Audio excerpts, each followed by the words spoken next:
అందరికీ నమస్తే. ఈరోజు రెసిపీ క్యారెట్తో వడలు ఎలా చేయాలో వీడియోలో చూద్దాం. దీనికి కావలసిన పదార్థాలు: క్యారెట్ తురుము 1 కప్పు, ఆనియన్ 2 సన్నగా తరిగినవి, శనగపిండి 1/2 కప్పు, బియ్యం పిండి 2 టేబుల్ స్పూన్స్, కొత్తిమీర కొద్దిగా, కరివేపాకు కొద్దిగా, వెల్లుల్లి రెబ్బలు 3 తీసుకొని చిన్న చిన్న ముక్కలుగా కట్ చేసుకోవాలి.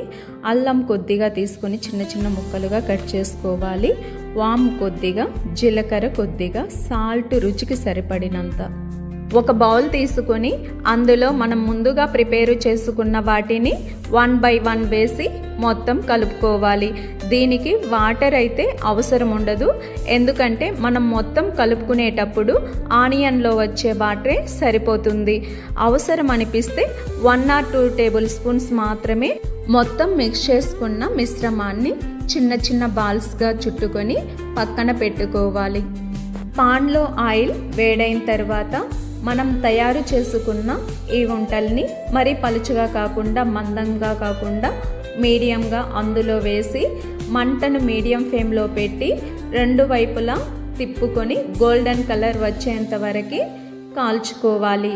అంతే, ఎంతో టేస్టీగా ఉండే క్యారెట్తో వడలు రెడీ.